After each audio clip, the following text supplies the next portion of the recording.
Hi guys, welcome back to this become English champion YouTube channel. My name is Ankush और आज इस video में हम इंप्रूव करेंगे अपनी इंग्लिश को थ्रू न्यूज़पेपर रीडिंग। तो इस न्यूज़ के अंदर काफी अच्छे स्ट्रक्चर्स हैं, वोकैबुलरी काफी अच्छी है। तो मैं आपको पूरी रीड करके दिखाता हूँ न्यूज़, ताकि आप अपनी इंग्लिश को इंप्रूव कर सकें। तो सीधा शुरू करते हैं न्यूज़पेपर को रीड करना। तो न्यूज़ है 18 किल्ड, 18 मारे गए, एज जब। तो ये जो एज होता है इसके कई सारे मतलब होते हैं, क्योंकि भी इसका मतलब होता है, जैसे भी इसका मतलब होता है, कब भी इसका मतलब होता है, या फिर जब।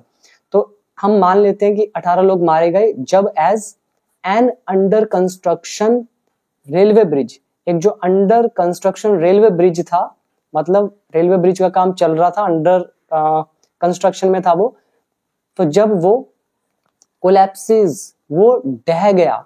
कोलैप्स का मतलब क्या होता है? कोलैप्स मतलब होता है ढह जाना, और हमने इसके साथ एस का यूज किया क्योंकि न्यूज़पेपर की हेडलाइन प्रेजेंट इंडेफिनिट में होती है। तो ये ब्रिज ढह गया तो हमने एस लगा दिया कोलैप्स के साथ। कहां पर हुआ ये? इन मिजोरम, मिजोरम में। यहाँ पे आप याद कीजिए, एज का मतलब क्योंकि भी होता है। अगर सामने वाले को रीजन ऑलरेडी पता होता है तो हम एज का यूज करते हैं क्योंकि के लिए, इन प्लेस ऑफ बिकॉज। और यहाँ पे हम कह रहे हैं 18 लोग मारे गए जब under construction railway bridge collapse हो गया। तो दूसरा वर्ड आप याद करेंगे कोलैप्स, ढह जाना, किसी भी बिल्डिंग का, किसी ब्रिज का, या किसी भी चीज का कोलैप्स।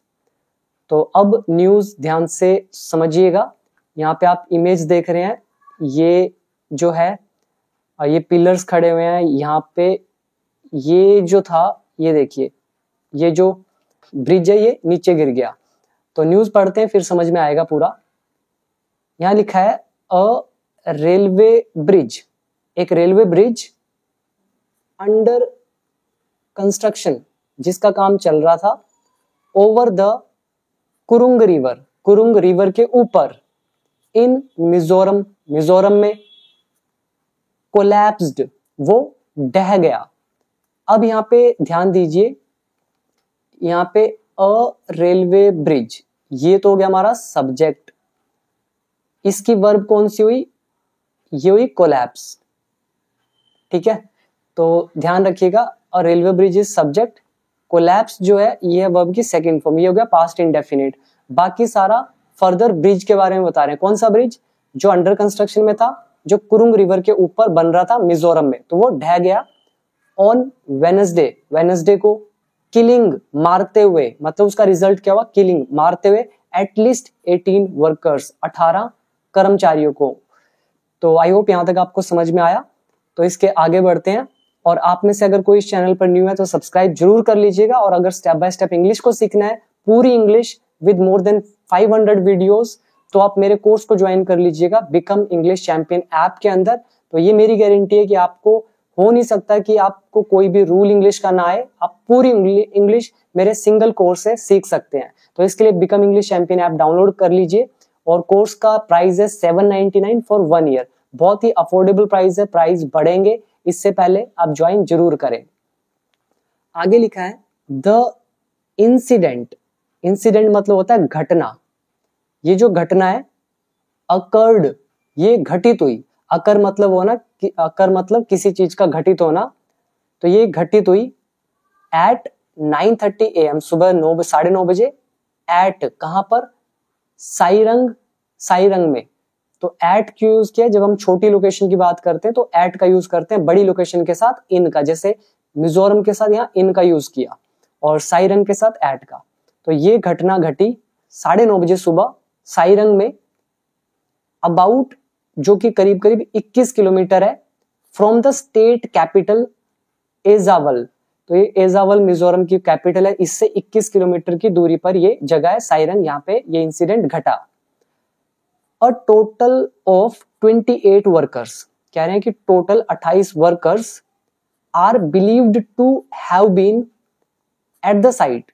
तो ऐसा विश्वास किया जा रहा है कि इतने लोग वहां पर थे। अब यहां पर ये देखिए, बहुत प्यारा स्ट्रक्चर यूज हुआ है। यहाँ पे are believed to have been. बहुत लोगों को तो ये समझ ही नहीं आता है कि है क्या। तो ये जो बिलीव्ड टू हैव बीन या believed to be third form, believed to have been plus ING form, ये किस तरह का स्ट्रक्चर किस तरह से मतलब यूज करना है, ये मैंने आपको सिखाया है वीडियो नंबर 129 के अंदर। तो देख लीजिएगा, 10 एडवांस्ड रूल थे, आपको बिल्कुल समझ में आएगा कि कैसे फॉर्मेशन हुई है। मैं फॉर्मेशन बताऊंगा यहाँ पर तो बहुत टाइम लगेगा, सो बेटर वॉच वीडियो 129। तो कह रहे हैं कि 28 वर्कर्स टोटल, ऐसा माना जा रहा है कि वो वहां पर साइट पर थे। साइट मतलब उस जगह पर, उस लोकेशन पर थे। व्हेन, जब द ब्रिज कोलैप्स्ड, जब ये ब्रिज क्या हुआ, ढह गया, गिर गया। आगे लिखा है अ रेलवे ब्रिज, एक railway bridge number 196 near Sairang, इस जगह पर जो था सायरंग के पास में, सायरंग 0 पॉइंट के पास में जो ये ब्रिज नंबर 196 था, विच वॉज अंडर कंस्ट्रक्शन, जो कंस्ट्रक्शन में था, कोलैप्स्ड, वो कोलैप्स हो गया। यहाँ पे देखिए डबल इन्वर्टेड कोमास है यहाँ से लेकर यहाँ तक, यानी कि ये किसी ने कहे थे, किसने कहा था, the Mizoram government said in a statement.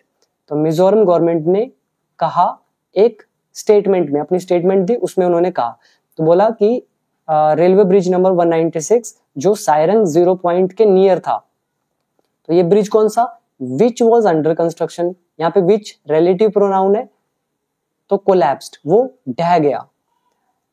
The bodies of 18 persons, कह रहे जो 18 लोगों की जो बॉडीज हैं, वर रिकवर्ड, उनको रिकवर कर लिया गया है, यानी कि वहां से उठा लिया गया है।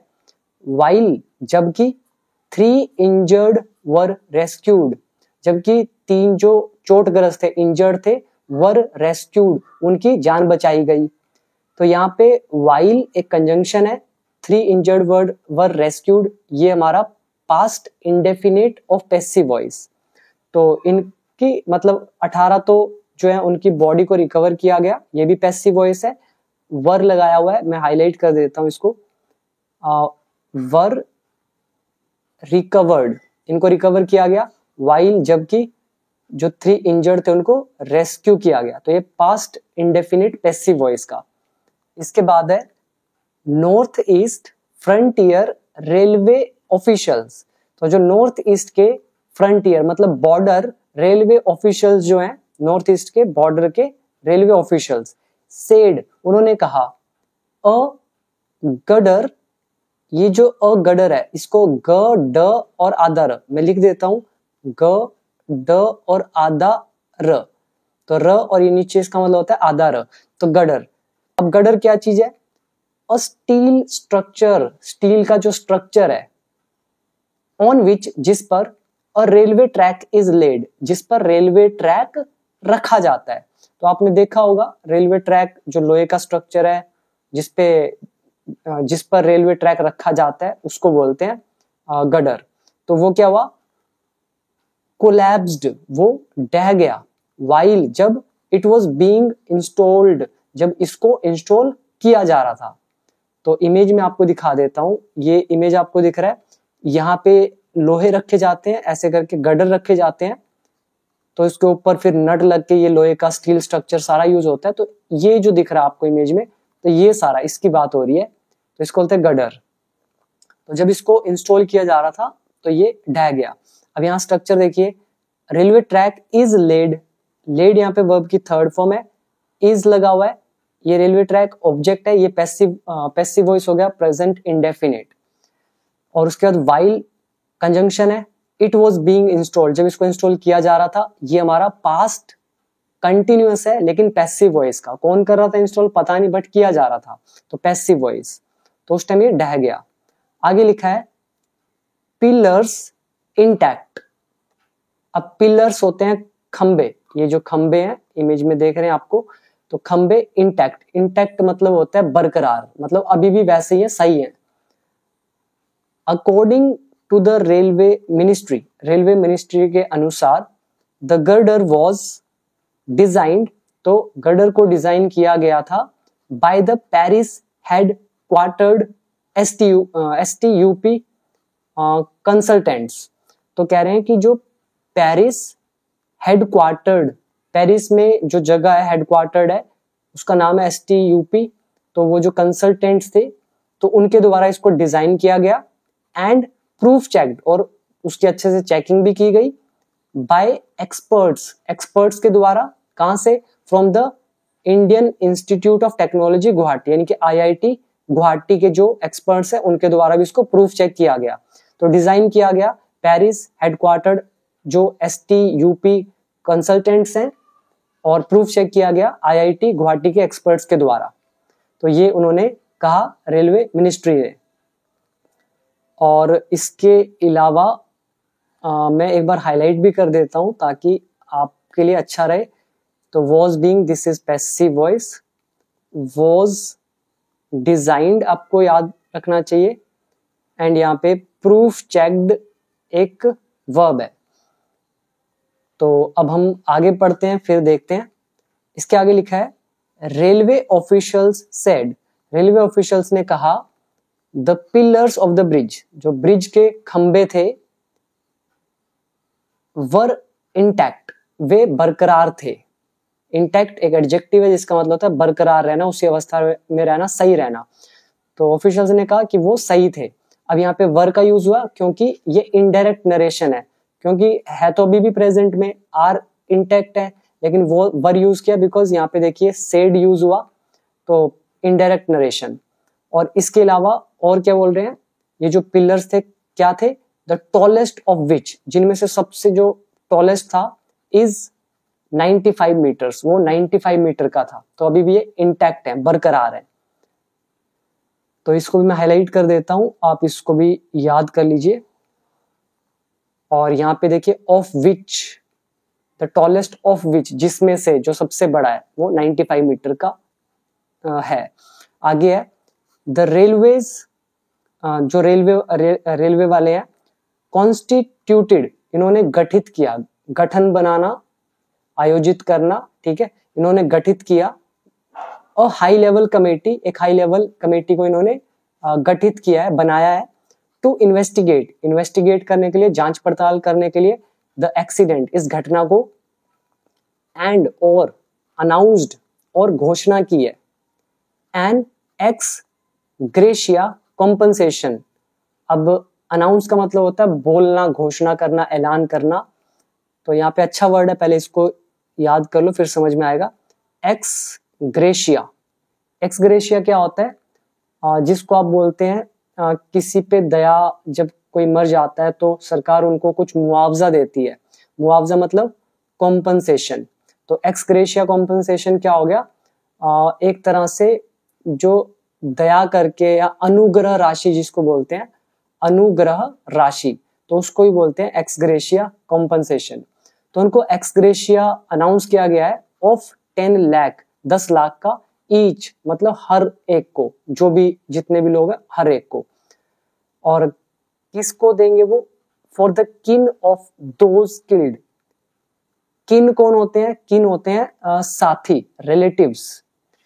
और जो भी ये एक्स ग्रेशिया कॉम्पनसेशन है, अनुग्रह राशि जो है 10 लाख की, हर एक का जो रिलेटिव है, और हर एक कौन? दोज किल्ड, जो मारे गए, उनको दिए जाएंगे रिलेटिव्स को। 2 लाख ईच, और 2 लाख हर एक को। किसको? ऑफ दोज, उनको, हु सस्टेन्ड सीरियस इंजरीज, जिनको काफी सीरियस इंजरीज आई है, जैसे पैर ही टूट गया, हाथ ही टूट गया, या फिर कोई भी सीरियस इंजरीज है, तो हु सस्टेन्ड, जिनको आई है सीरियस, काफी गंभीर चोटें, तो उनको 2-2 लाख मिलेगा। एंड 50,000 ईच, और 50,000 हर एक को, फॉर दोज, उनके लिए, हु सस्टेन्ड माइनर इंजरीज, जिनको छोटी मोटी चोट आई है, उनको 50-50 हजार रुपए। तो इसके ये यहाँ पे हु जो है रिलेटिव प्रोनाउन है, उसके बाद वर्ब की सेकंड फॉर्म लगी हुई है सस्टेन। तो आगे लिखा है prime minister Narendra Modi expressed grief. तो प्रधानमंत्री नरेंद्र मोदी ने दुख प्रकट किया, एक्सप्रेस किया अपना ग्रीफ, ग्रीफ मतलब दुख, ओवर, किस चीज पर? द लॉस ऑफ लाइव्स, जो ये जीवन चला गया है, जो लोग मर गए हैं उन पर दुख प्रकट किया। एंड अनाउंस्ड, और घोषणा करी, an ex gratia of 2 lakh for the next of kin. यहाँ पे पहले एक मतलब समझ लें, next of kin. Next of kin का मतलब क्या होता है? निकट संबंधी, निकट संबंधी, पास वाले जो रिलेटिव है, मतलब जो सबसे करीबी रिश्तेदार है उनको। तो ये आप वर्ड याद कर लें। और ये तो मैंने हाईलाइट कर ही दिया है, एक्सग्रेशिया और ग्रीफ मतलब दुख। तो प्रधानमंत्री ने अपना दुख प्रकट किया इन लॉस ऑफ लाइव्स पर एंड अनाउंस किया ex gratia of 2 lakh for the next of किन, जो निकट संबंधी है उनके, किसके, of each of the diseased, जो भी लोग डिजीज्ड हो चुके हैं, डिजीज्ड मतलब हो जाता है किल्ड हो चुके हैं, मर चुके हैं, उनको बोलते हैं डिजीज्ड, तो उनके परिजनों को, एंड 50,000 फॉर द इंजर्ड, और 50,000 चोटिल लोगों को, इंजर्ड लोगों को, from the prime ministers national relief fund. तो PMRF से, प्रधानमंत्री नेशनल रिलीफ फंड से, तो उनको मिलेगा। इसके बाद है ग्रीव्ड। ग्रीव्ड का मतलब होता है उससे दुखी होकर, grieved by the unfortunate incident. Unfortunate मतलब क्या होता है, दुर्भाग्यशाली, जो ये है दुर्भाग्य से जो भी कुछ हुआ, एग्जैक्ट हिंदी होगी दुर्भाग्यपूर्ण। तो दुर्भाग्यपूर्ण ये जो घटना थी, इससे दुखी होकर इन मिजोरम में क्या हुआ, national disaster response force NDRF जो है, स्टेट एडमिनिस्ट्रेशन ये, एंड रेलवे ऑफिशियल, तो ये सारे आर एट द साइट, ये सारे उस जगह पर है, साइट मतलब जिस जगह हादसा हुआ। Rescue operation on war footing, तो रेस्क्यू ऑपरेशन वॉर फुटिंग पर है। तो ये बहुत अच्छा वर्ड है, आप इसको याद कर लें, काफी जगह मिल सकता है आपको। रेस्क्यू मतलब बचाना, ऑपरेशन तो किसी को बचाने का operation, is on war footing, वो वॉर फुटिंग पर है। वॉर फुटिंग क्या होता है, युद्ध जैसी तैयारियों पर, जैसा मान लो युद्ध होना है और उस पर बहुत तगड़ी तैयारी की जा रही है, उसी तरह से वॉर फुटिंग भी वही होता है, यानी कि युद्ध वाली तैयारी है पूरी। तो रेस्क्यू ऑपरेशन पूरे वॉर फुटिंग पर है। रेलवे मिनिस्टर अश्वनी वैष्णव रोट, तो ये किसने लिखा है, ये देखिए डबल इन्वर्टेड कोमाज में यहां से यहां तक, तो ये लिखा है रेलवे मिनिस्टर अश्वनी वैष्णव रोट, ये इन्होंने लिखा ऑन एक्स पर, एक्स का फॉर्मरली ट्विटर, जिसको ट्विटर बोलते थे, अब शायद एक्स या थ्रेड पता नहीं क्या बोलते हैं, जो भी है। आगे है होम मिनिस्टर अमित शाह जो गृह मंत्री है, होम मिनिस्टर है, स्पोक, उन्होंने बात करी, टू मिजोरम गवर्नर हरि बाबू, ये जो पूरा जो भी नाम है कंभापति, तो हरि बाबू कंभापति जो है मिजोरम के गवर्नर, उनसे बात करी होम मिनिस्टर अमित शाह ने, एंड चीफ मिनिस्टर जोराम थांगा, इनसे बात करी, एंड एश्योर्ड, और उनको भरोसा दिलाया। एश्योर मतलब होता है आश्वासन देना, भरोसा दिलाना। ऑल पॉसिबल असिस्टेंस, सारी की सारी जो भी संभव मदद होगी। असिस्टेंस मतलब क्या होता है, मदद, इसको पहले याद कीजिए, असिस्टेंस इज मदद, एश्योर मतलब भरोसा दिलाना। तो आई होप आपको ये पूरी न्यूज समझ में आई होगी, पूरी हमने इसको रीड किया। और अगर आप में से कोई भी स्टेप बाय स्टेप इंग्लिश सीखना चाहता है तो आप डेफिनेटली मेरे कोर्स को ज्वाइन कीजिए। ऐप का नाम है बिकम इंग्लिश चैंपियन। बाकी सारी जो इन्फॉर्मेशन है आपके सामने डिस्प्ले हो रही है, तो डेफिनेटली आपको इस कोर्स को ज्वाइन करना चाहिए अगर आपको इंग्लिश को इम्प्रूव करना है एंड इस लायक बनना है कि आप किसी भी चीज को अपने आप रीड कर सके, समझ सके, एग्जाम्स में अच्छा लिख सके, स्पीकिंग कर सके। तो what ever may be the purpose, तो आपको उस पर्पस को फुलफिल करने के लिए इंग्लिश को सीखना चाहिए। So thank you so much. Video कैसी लगी कमेंट सेक्शन में जरूर बताइएगा, शेयर कीजिएगा, और ऐप का लिंक नीचे डिस्क्रिप्शन बॉक्स में, बुक बाय करनी है तो उसका लिंक भी नीचे डिस्क्रिप्शन बॉक्स में गिवन है। सो थैंक यू, मिलते हैं अगली एक और इंटरेस्टिंग वीडियो के साथ।